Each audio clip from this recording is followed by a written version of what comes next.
샬롬. 이제 다들 개학을 했을 텐데 잘 지내고 있었나요? 이번 주에는 비가 굉장히 자주 왔었어요. 그래서 전도사님도 어디 나가기 전에 항상 일기예보를 확인하는 그러한 습관이 생긴 것 같아요. 우리 친구들 혹시 부모님께서 우산 챙기고 가라 라고 말씀하시면 비가 안 올 것 같아도 꼭 챙기시기 바랍니다. 전도사님도 어렸을 때 부모님이 항상 우산 챙기라고 말하시면은 안 올 것 같은데 해가 이렇게 짱짱한데 뭐하러 챙겨 이러면서 안 챙겼다가 비를 쫄딱 맞았던 경험을 굉장히 많이 했었습니다. 부모님들이 하시는 말씀에는 다 이유가 있으니까 여러분 잘 들으시기 바랍니다. 오늘 우리가 함께 볼 말씀은 출애굽기 19장 17절에서 25절 말씀이에요. 지난주에는 이스라엘 백성들이 아말렉 사람들이랑 전투를 해서 이긴 이야기를 우리가 들었었죠. 모세가 이렇게 손을 들고 있으면 이기고 내리면 졌던 그런 이야기를 우리가 들었었어요. 그렇게 전쟁에서 이긴 이스라엘 백성들이 이제는 시내산이라는 곳으로 도착을 했습니다. 여러분 여기서 보시는 이 지도에 표시된 곳이 시내산이고요. 그리고 여기 이렇게 표시된 곳이 애굽이에요. 그러니까 저 애굽에서 이렇게 시내산까지 내려왔다라고 생각을 하시면 좋습니다. 이스라엘 백성들이 이 시내산에 와서 여기서 잠시 머물게 되는데 여기서 엄청난 사건이 발생을 합니다. 어떤 일일 것 같나요? 바로 하나님께서 강림하시는 일이 발생을 해요. 강림은 신이 인간 세상으로 왔을 때 그럴 때 쓰는 용어예요. 그러니까 하나님께서 시내산에 이스라엘 백성들이 머물고 있는 시내산에 직접 내려오시는 일이 발생한다라고 하는 거죠. 하나님께서는요 직접 내가 시내산으로 가겠다 이렇게 말씀을 하셨어요. 여러분 만약에 우리 집에 정말 중요한 손님이나 혹은 내가 잘 보이고 싶은 친구가 우리 집에 놀러 온다고 하면은 여러분 어떻게 할 건가요? 아마 다들 집을 이렇게 청소를 하고 평소에 옷을 막 아무데나 내 던져놨으면은 잘 정리하고 또 내 몸도 깨끗하게 씻는 그러한 준비를 아마 할 거예요. 이것처럼 하나님께서 오신다고 하니까 이스라엘 백성들도 막 준비를 하기 시작을 했습니다. 어떤 준비를 했냐면요. 깨끗하게 씻기도 하고 옷도 빨고 또 남자 여자가 가까이 있지도 않았다고 해요. 그리고 하나님께서는 한 가지 경고도 하셨는데요. 하나님께서 시내산에 오셨을 때 그 산에 올라가거나 가까이 접근하는 그 모든 것, 짐승이 됐든 사람이 됐든 그 산에 가까이 가거나 올라가게 되는 그 모든 것은 다 죽는다고 말씀을 하셨어요. 대신에 나팔 소리가 울리게 될 텐데 그 나팔 소리가 울린 다음에는 와도 된다고 말씀을 하셨죠. 백성들이 이 하나님을 맞이하기 위해서 얼마나 많은 준비를 했을까요? 요즘도 그런지는 모르겠는데 전도사님이 초등학교에 다닐 때만 해도 학교에 장학사라고 하시는 분이 가끔 방문을 하셨어요. 그런데 그 분이 학교에 오신다는 말이 있으면은 그날부터 엄청나게 청소를 열심히 했어야 돼요. 막 평소에는 잘 청소하지도 않았던 창틀도 막 닦고 문 위, 게시판 위에 먼지까지 엄청나게 깔끔하게 청소를 했었던 그런 기억이 있습니다. 물론 이스라엘 백성들이 이렇게 전도사님 초등학생 때처럼 억지로 막 청소하고 이거 우리가 왜 해야 돼 막 이러진 않았겠지만 그만큼 열심히 무엇인가를 준비하고 있었다라고 우리가 생각을 할 수가 있죠. 그렇게 백성들이 준비를 하고 난 다음에 진짜로 하나님이 오셨어요. 지금 여러분이 보고 있는 이 그림은 성경에 나와 있는 하나님이 오셨을 때 어떠한 일이 벌어졌는지를 잘 묘사한 그림이에요. 그러면은 우리 함께 17절, 18절 말씀에 뭐라고 적혀 있는지 보도록 하겠습니다. 그때의 시내산에는 주께서 불 가운데서 그곳으로 내려오셨으므로 온통 연기가 자욱했는데 마치 가마에서 나오는 것처럼 연기가 솟아오르고 온 산이 크게 진동하였다.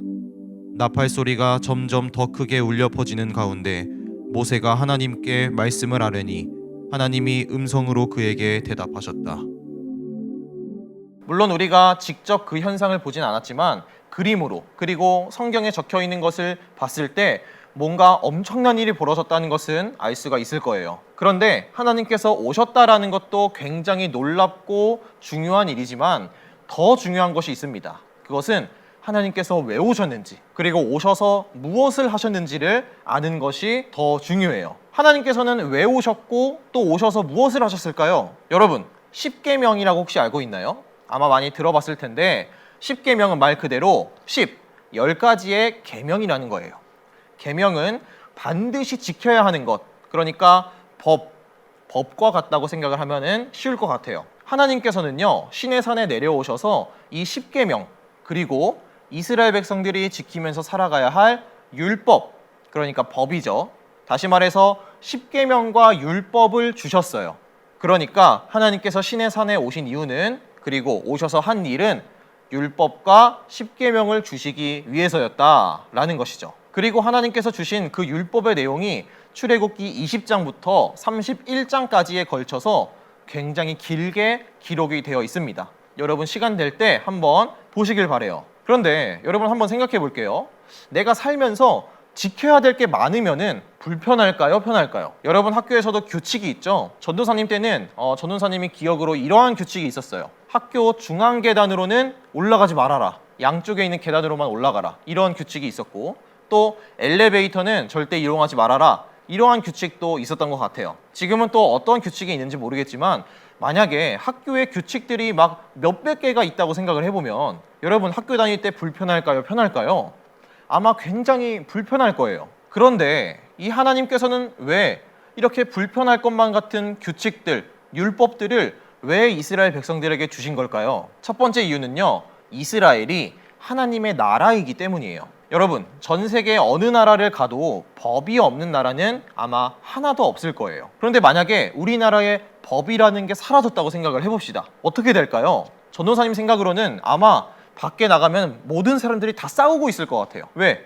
내가 이 사람을 때려도 잡혀가지 않으면 내 마음대로 하면서 살게 되는 거니까요. 그렇기 때문에 이 나라라는 것이 존재하기 위해서는 반드시 법이 필요해요. 아까 말한 것처럼 이스라엘은 하나님의 나라이기 때문에, 그리고 이스라엘 백성들은 하나님의 백성이기 때문에 하나님의 나라의 법이 필요한 거죠. 또 두 번째 이유는요, 하나님께서 이스라엘 백성들과 함께 하시기 위함이었어요. 여러분 많이 들어봤겠지만 하나님께서는 죄가 있다 없다? 없다. 하나님께서는 죄가 없는 분이세요. 그런데 이스라엘 백성들, 즉 사람들은 죄가 있다 없다? 있다. 그렇기 때문에 죄가 있는 사람들은 죄가 없으신 하나님과 결코 함께 있을 수가 없어요. 그래서 아까 본 것처럼 하나님께서 시내산에 왔을 때 사람들이 접근하면 어떻게 된다고 했죠? 다 죽는다라고 했어요. 그런데 하나님께서는요, 그럼에도 이 백성들이, 이 사람들이 죄가 있지만 그럼에도 함께 하고 싶으셨던 것이죠. 그래서 한 가지 방법을 제안하셨는데 그 방법이 바로 율법을 지키는 거예요. 얘들아, 너희들이 나랑 함께 하고 싶다면은 최소한 이런 것들은 지켜라. 그러면은 너희가 죄가 있음에도 불구하고 나와 함께 할 수가 있어. 이렇게 말씀을 하신 거예요. 그러니까 이 십계명과 율법은 죄가 있는 사람들이 죄가 없으신 하나님과 함께 할 수 있는 방법이라는 것이죠. 결국 이 율법이라는 것은요, 하나님께서 사람들을 괴롭히시기 위해서, 막 불편하게 하시기 위해서 주신 것이 아니라 어떻게든 함께 하고 싶으신 그 하나님의 사랑의 마음이었다라고 여러분 이해하시면 좋을 것 같습니다. 사랑하는 주니어 여러분, 하나님께서는요, 이스라엘 백성들뿐만 아니라 여러분도 나도 항상 사랑하고 계시다는 것을 꼭 믿기를 바래요. 원래는 우리 안에도 죄가 있기 때문에 하나님과 함께 할 수가 없고, 또 하나님께서도 우리랑 굳이 함께 하실 필요가 없으세요. 그런데 우리를 너무나 사랑하셔서 함께 하고 싶은 거예요. 여러분, 가족을 사랑하죠? 가족과 함께 하고 싶잖아요. 그렇죠? 물론 항상 같이 있으니까 막 떨어지고 싶기도 하지만 한 1년 정도 떨어져 있다 보면은 막 보고 싶고 생각나고 같이 살고 싶을 거예요. 왜 그런 마음이 들까요? 사랑하기 때문이에요. 그런 것처럼 하나님께서도 우리가 죄가 있지만 그럼에도 너무나 사랑하셔서 우리와 함께하고 싶으시다는 거예요. 얼만큼요? 자신이 우리의 죄를 직접 지시고 십자가에 달려 돌아가실 만큼, 그만큼 우리를 사랑하셨다라는 것이죠. 하나님께서 나를 그렇게나 사랑하고 계신다는 것을 여러분 꼭 알았으면 좋겠습니다. 하나님께서는요, 나를 세상 그 무엇보다도 가장 사랑하시는 분이세요. 그러니까 바로 내 편인 거죠. 언제나 내 편을 들어주고 언제나 나를 도와주고 보살펴 주시는 분이라는 거예요. 그러니까 날 사랑하시는 그 하나님께 언제든지 도와달라고 하고, 또 언제든지 의지하고, 또 언제든지 편하게 기도로 하나님과 대화할 수 있는 그런 우리 주니어 친구들 되기를 주님의 이름으로 축복합니다. 그럼 전도사님이 기도할게요. 하나님 감사합니다. 오늘은 하나님께서 시내산에 직접 오셔서 십계명과 율법을 주신 이야기를 들었습니다. 죄가 없으신 하나님께서는 죄가 있는 이스라엘 백성들과 함께 하시지 않으셔도 됐지만 그들을 너무 사랑하셨기 때문에 함께 하시려고 하셨습니다. 그리고 마찬가지로 하나님께서는 우리도 너무너무나 많이 사랑하고 계시다는 것을 알게 되었습니다. 우리 친구들이 혹시 혼자라고 생각될 때가 있거나 내 주변에 아무도 없다고 생각될 때가 있다면 오늘 이 말씀을 꼭 기억하게 하셔서 하나님은 언제나 나를 사랑하시고 내 편이라는 것을 기억하게 해주시고 믿게 해주세요. 이제 우리 친구들이 다시 학교에 갑니다. 우리 친구들의 건강과 안전을 지켜주시고 항상 행복할 수 있게 해주세요. 예수님의 이름으로 기도드렸습니다. 아멘. 주님께서 가르쳐주신 기도로 오늘 예배를 마치도록 하겠습니다.